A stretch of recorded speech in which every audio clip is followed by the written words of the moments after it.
Hey, welcome to FISM News. I'm Samuel Case. And I'm Renata Kiss. And tonight, President Biden proposes major reforms for the Supreme Court. Meanwhile, Donald Trump continues outdoor rallies despite the assassination attempt. And overseas, tensions continue to increase between Israel and Lebanon.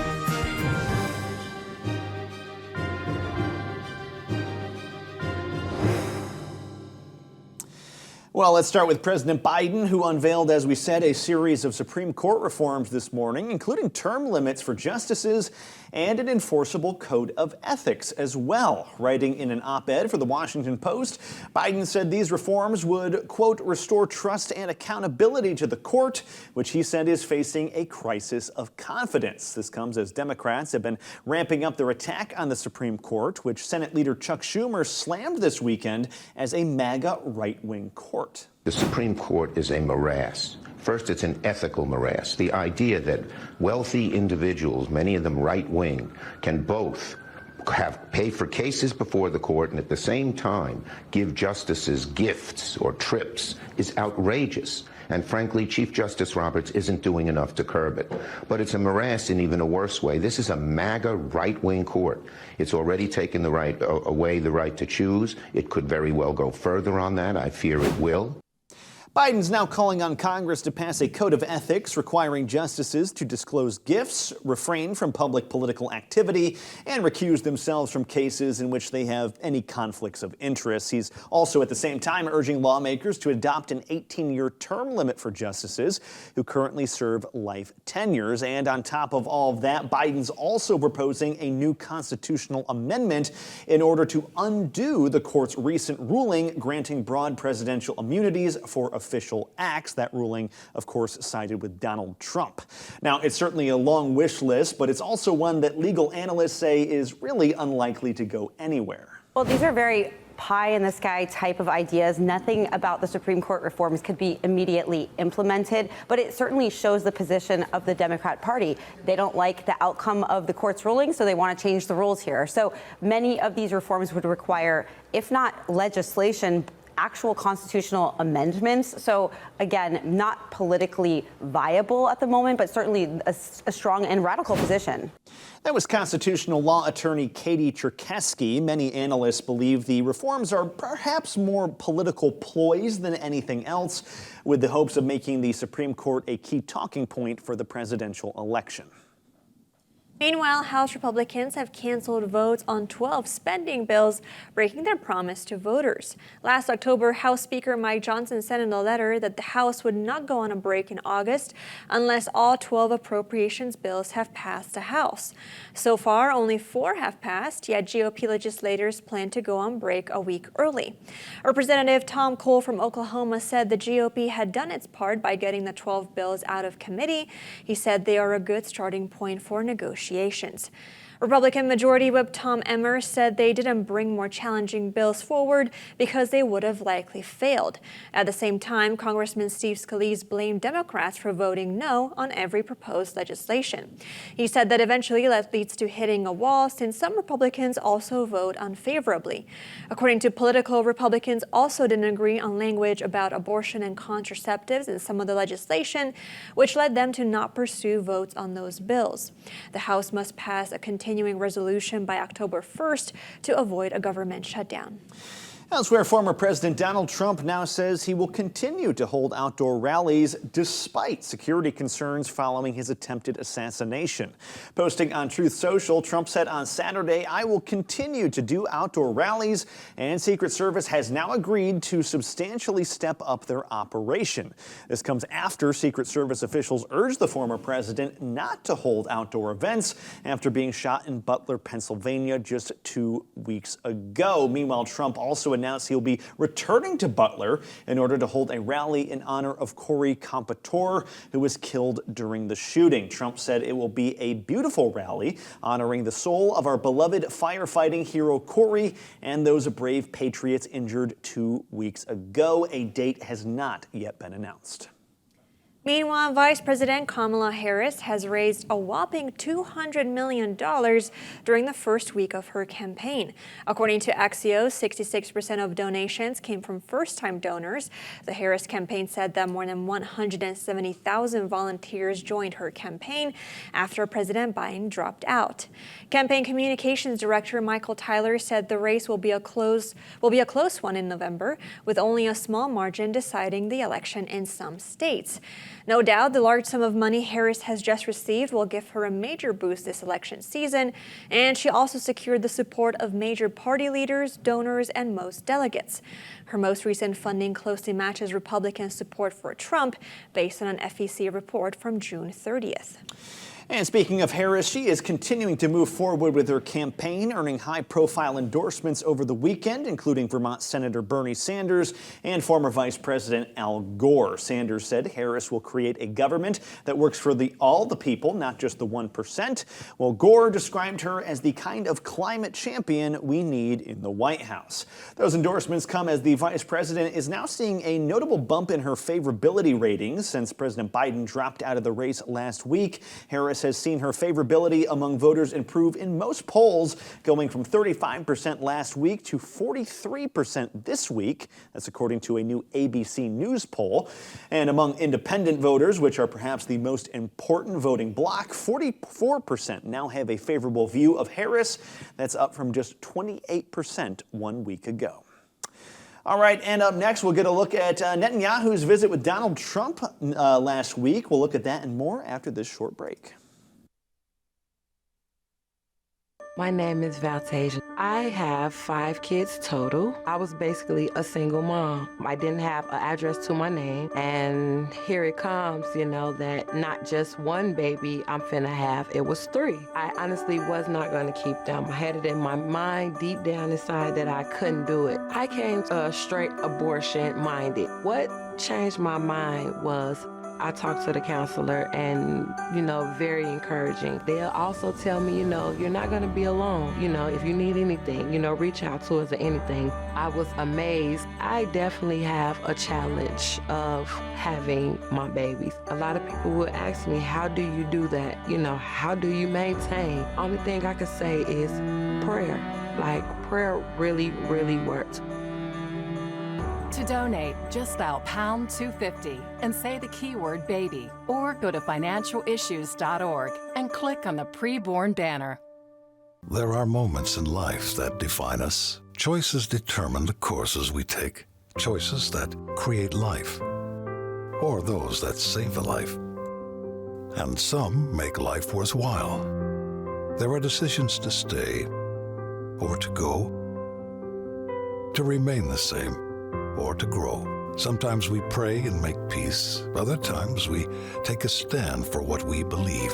In celebration, mourning, triumph, and defeat, we are invested in every decision we seek. Despite differences, we have one thing in common: the desire to do all for the glory of God. Keep your wallet aligned with your heart and your investments in harmony with your faith. Timothy Plan, biblically responsible mutual funds, ETFs, and retirement plans. Before investing, carefully consider a fund's investment objective, risks, charges, and expenses contained in the prospectus available at timothyplan.com. Read carefully before investing.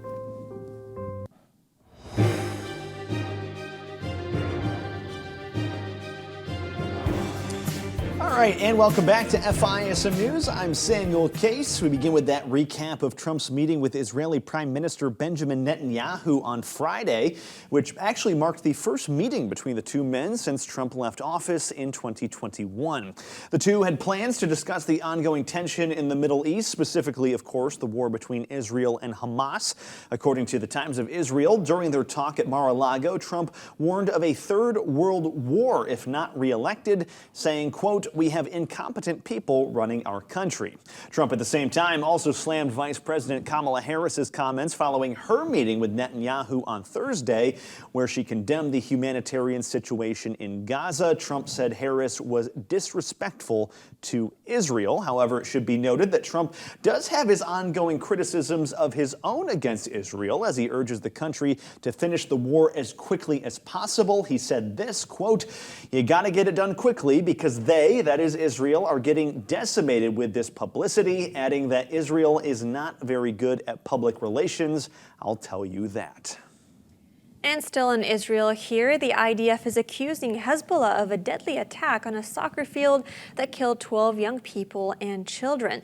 The attack was carried out in Majd al-Shams, an Israeli-occupied territory in Golan Heights. Following the tragedy, IDF spokesman Daniel Hagari said in an interview that no one thought that a murderous terrorist organization would fire a missile at a soccer field where boys and girls hang out. However, he later apologized for sounding insensitive. He added that our hearts go out to the families and residents of Majd al-Shams who lost the most precious of all. Israeli Prime Minister Benjamin Netanyahu promised retaliation, sparking fears of a regional war. He said in a statement that Israel will not overlook this murderous attack and that Hezbollah will pay a heavy price, which it has not paid up to now. Hezbollah has denied being behind the attack. However, intelligence indicated that the attack was tied to the terrorist group.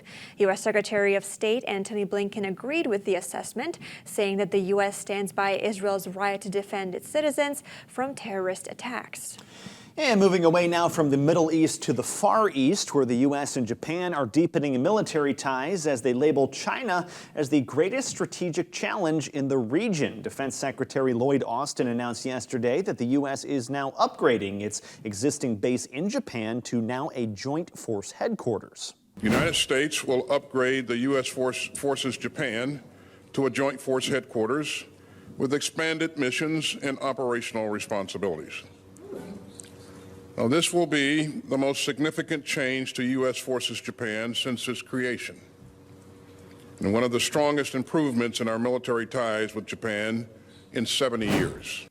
The announcement follows high-level security talks between the Defense Secretary, U.S. Secretary of State Blinken, and their Japanese counterparts. During their talks, they labeled Beijing as the greatest strategic challenge in the Indo-Pacific region and beyond. And speaking of China, the country stepped up intimidation tactics to stop global leaders from attending a Chinese-focused summit held in Taiwan. It's the Inter-Parliamentary Alliance on China, or IPAC, which is attended by hundreds of lawmakers from 35 countries. Lawmakers from at least 6 smaller countries report pressure to skip this year's conference through texts, calls, letters, and veiled threats. Chinese diplomats also tried to send urgent meetings this week to compete with the summit, which began today.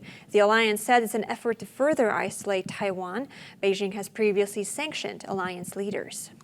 And further north in Russia, President Vladimir Putin issued a very stark warning yesterday of a Cold War-style missile crisis if the U.S. deploys long-range systems in Germany.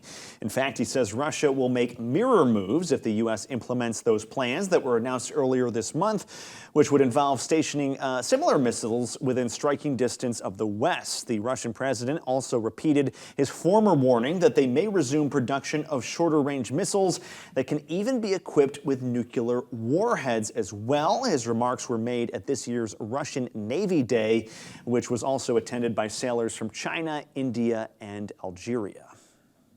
Meanwhile, in South America, Venezuelan President Nicolas Maduro was declared the winner of national elections yesterday, which is a hotly disputed claim. Election officials say the incumbent holds a bit over 50% of the votes, with 80% of ballots counted at the time of the statement. Rival Edmundo Gonzalez had 44%. However, opposition leaders reject that result. They say allies gathered by campaign representatives show that Gonzalez won overwhelmingly with a 40% lead. Global leaders have also responded to the announcement with skepticism. They say they will not accept the results until the tallies are publicly released. Secretary of State Antony Blinken made this statement from Tokyo. We have serious concerns that the result announced does not reflect the will or the votes of the Venezuelan people. It's critical that every vote be counted fairly and transparently, that election officials immediately share information with the opposition and independent observers without delay, and that the electoral authorities publish the detailed tabulation of votes. The international community is watching this very closely and will respond accordingly. Meanwhile, China and Cuba rushed to congratulate the incumbent president on his victory. And we have plenty more news coming up next, but first let's go to Seth Udinsky for a moment in history.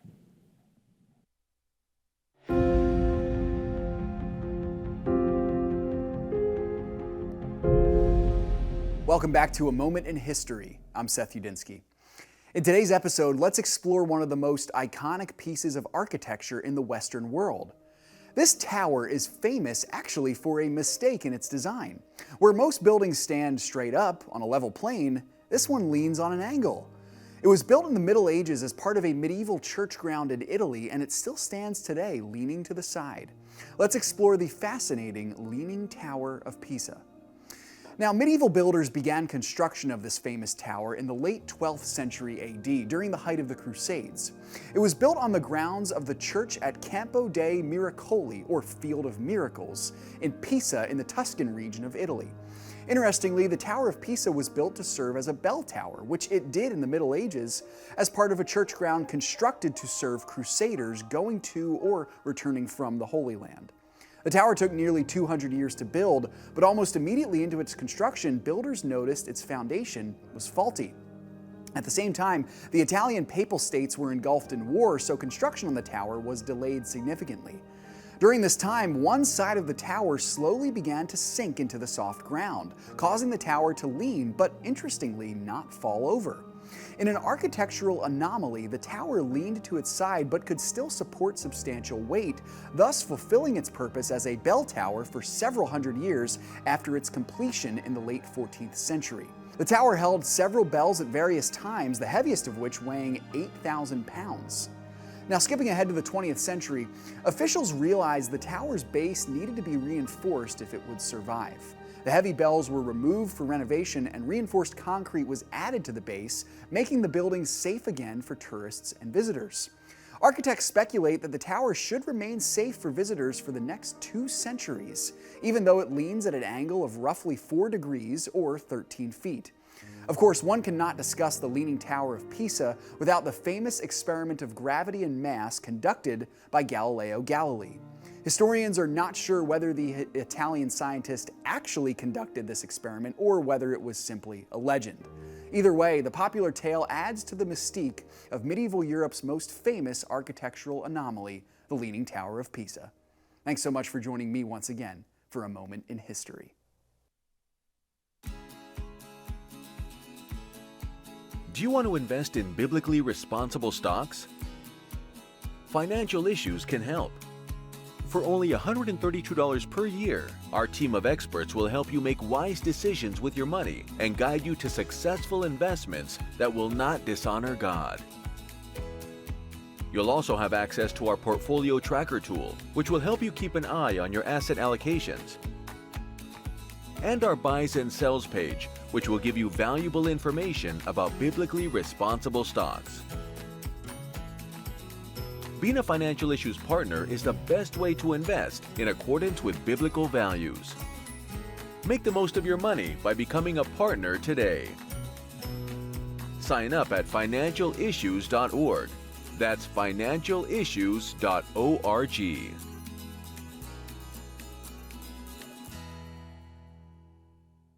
Hi, I'm Aisha.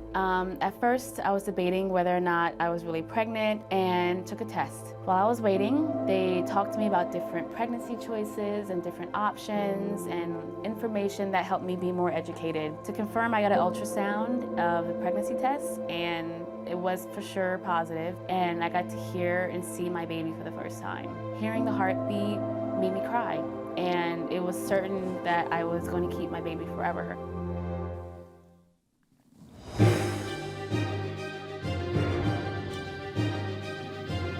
Welcome back to FISM News. I'm Renata Kiss.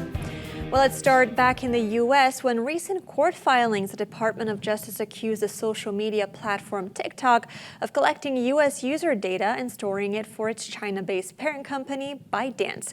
According to the department, the company used a software called Lark to connect U.S. TikTok employees with ByteDance engineers based in China, who then received and stored sensitive user data on Chinese servers.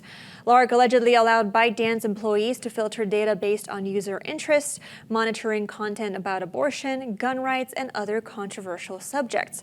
The report comes just a year after the Wall Street Journal reported that TikTok had tracked users who watched LGBT-themed content. The filings are the latest in an ongoing case against TikTok by the Department of Justice. The social media platform is facing a possible ban in the U.S. under a law signed by President Biden if the company does not part ways with ByteDance.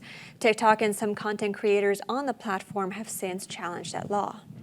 And we turn now to the absolutely devastating wildfires taking place in California. Firefighters are working around the clock as we speak, battling what's known as the Park Fire, which is shaping up to be one of the biggest wildfires in California history after doubling in size in just one day, consuming more than 360,000 acres across 4 counties. The Park Fire is now the 7th largest wildfire the state has ever seen and the biggest since 2020. Thankfully, there have been no reported casualties so far, but over 100 buildings have been destroyed and more than 4,000 are also at risk. And as of this morning, the fire was only 12% contained. Meanwhile, in culture, Nebraska is upholding its ban on transgender procedures for minors and abortions after 12 weeks of pregnancy. The two issues were lumped together under a new amendment, and when Planned Parenthood challenged the legality of grouping two laws together, the state Supreme Court ruled that the legislation as a whole allows the regulation of permissible medical care. They argued that because of this, the law can include both abortion and trans procedures, which are technically two different medical interventions. In a partial dissent, Justice Lindsay Miller-Lerman disagreed. She said that abortion and trans procedures did not constitute one subject and said the ruling came at the expense of the Constitution. The two bills were introduced in Nebraska last year, but the 6-week abortion ban failed to pass. This led lawmakers to add the 12-week abortion restriction to the current transgender ban. According to the Hill, voters could have the last word on these issues in November, when they will likely appear on the ballot.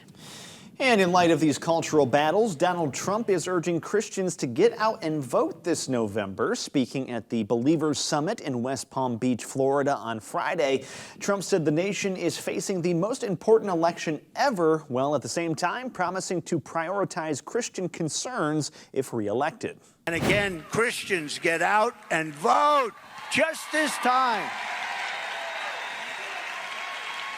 You won't have to do it anymore. 4 more years, you know what? It'll be fixed. It'll be fine. You won't have to vote anymore, my beautiful Christians. I love you, Christians. I'm a Christian. I love you. Get out. You got to get out and vote. In 4 years, you don't have to vote again. We'll have it fixed so good you're not going to have to vote. Trump promised to create an anti-Christian bias task force and also to defund schools pushing critical race theory and gender theory in the classroom. I will create a new federal task force on fighting anti-Christian bias.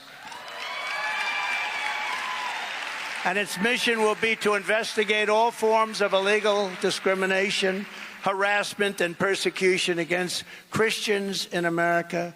The weaponization of law enforcement is the greatest threat to freedom in our country, and nobody knows it better than me. I think I know it better than anybody. Trump's speech does come amid pushback from some Christians for rejecting calls for a federal abortion ban in his policy. And lastly, we take a look at some coverage from the Olympic Games in Paris, where a controversy has clouded this year's opening ceremony. FISM's Ian Patrick has the details. The 2024 Olympic Games officially began in Paris, France last week, which means that we can all look forward to cheering on Team USA across multiple events. Of course, with the start of the Games also comes the famous opening ceremony. Typically indicative of the city and culture which hosts the Games, this year's ceremony was very French, and I'll leave that to personal interpretations, but it is making headlines for a rather controversial moment. The ceremony included many unique aspects, such as introducing the athletes on the River Seine and featuring multiple artists from different genres of music. But the moment, which had many talking, featured a drag take on Leonardo da Vinci's famous painting, The Last Supper. The French performance featured DJ and producer Barbara Butch, as well as drag artists and other dancers, all within the context of this painting. Another part of the ceremony featured the same group of people, but this time joined by French singer and actor Philippe Catherine, who was painted blue and wearing hardly any clothing.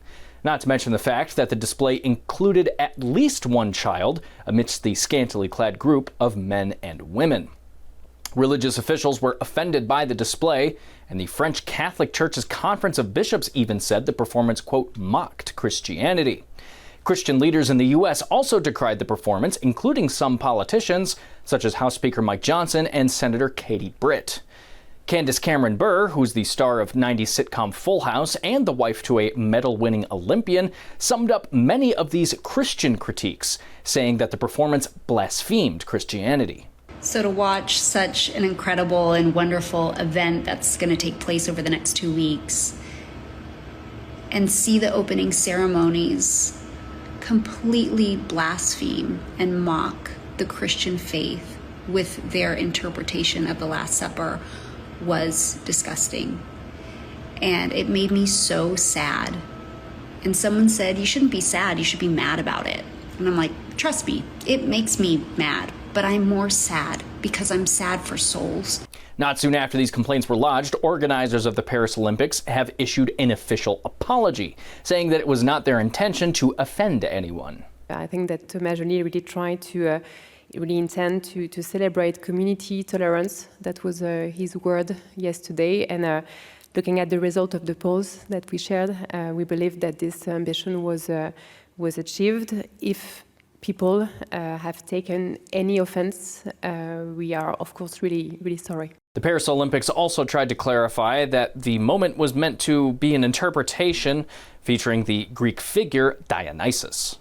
The artistic director of the ceremony, a man by the name of Thomas Joly, stated that his intention behind his vision was to include everyone. But that intention missed the mark among many, including tech business Ceasefire, which actually pulled its advertising from the games, citing the Last Supper incident. Now, it is worth noting that there is a much higher expressed interest in the Olympics this year, especially compared to the two other post-COVID games. NBC and its streaming service Peacock noted that the opening ceremony notched 28.6 million viewers, making it the most watched ceremony since the 2012 games in London. This is Ian Patrick reporting for FISM News. And thanks for that, Ian. Well, it certainly was quite the show. I know, it's really gone downhill. My favorite one in recent memory was in London. What was that, 2012? Right. So it's really disappointing to see what they're doing this year. Yeah, quite shocking and upsetting. Yeah, past ones were definitely more fun. Yeah. Well, that's our program for today. Thank you so much for joining us, and please visit FISMnews.tv for more content. And for more updates until our next show, you can also follow us on social media. Just type in FISM News on your favorite platform. Thanks so much. God bless, and we'll see you tomorrow.